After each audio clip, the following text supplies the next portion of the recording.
আচ্ছা শোনো, যদি কখনো ভেনিস ভ্রমণে যাও তবে রাস্তার বাম দিক দিয়ে হাঁটবে না।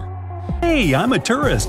এভাবে হাঁটলে আসলে বোঝাই যায় তুমি একজন পর্যটক, আর এতে চোর ছাত্রদের নজরে পড়ার সম্ভাবনা বেশি থাকে। এই অলিখিত নিয়মটা বিশেষভাবে জরুরি সরু গলি বা আঁকাবাঁকা রাস্তায়, কারণ স্থানীয়রা জানে সবসময় ডান দিক দিয়ে হাঁটতে হয়, তাই ভিড়ের সঙ্গে মিশে যাও। ইউরোপের বড় শহরগুলোতে পকেটমারির ঝুঁকি অনেক বেশি, কিন্তু একটা সাধারণ রাবার ব্যান্ড তোমার জিনিসপত্র নিরাপদ রাখতে পারে। শুধু এটাকে মানিব্যাগ, পাসপোর্ট বা ফোনের চারপাশে জড়িয়ে রাখো। এতে বাড়তি ঘর্ষণ তৈরি হবে, ফলে কেউ সহজে তোমার পকেট থেকে সেটা টের না পেয়েই বের করতে পারবে না। আর মেয়েরা চাইলে চুলের ক্লিপ ব্যবহার করতে পারো। ব্যাগের চেনে সেটা আটকালে কেউ অজান্তে খুলতে পারবে না। আরেকটা ভালো উপায় হলো ফোন লেনিয়ার্ড ব্যবহার করা। এতে হঠাৎ করে ফোন টেনে নিয়ে যাওয়া কঠিন হয়ে যায়।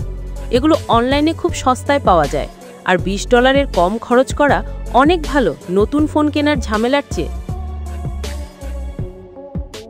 তুমি চাইলে একটা ডিকয় মানিব্যাগও রাখতে পারো। এতে ছোটখাটো টাকা, মেয়াদ উত্তীর্ণ কার্ড আর পুরনো রসিদ রেখে দাও। যদি কখনো চোর তোমার কাছে মানিব্যাগ চায়, তাহলে এটা দিয়েই পার পাওয়া যাবে।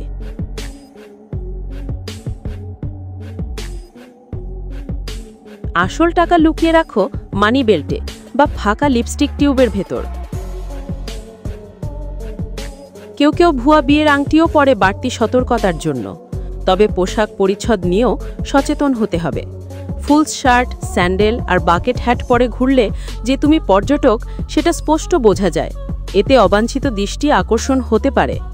তাই কৌশল হলো ভিড়ের সঙ্গে মিশে যাওয়া। ভ্রমণের আগে দেখো স্থানীয়রা কিভাবে পোশাক পরে, আর সেই অনুযায়ী জামা কাপড় গুছিয়ে নাও।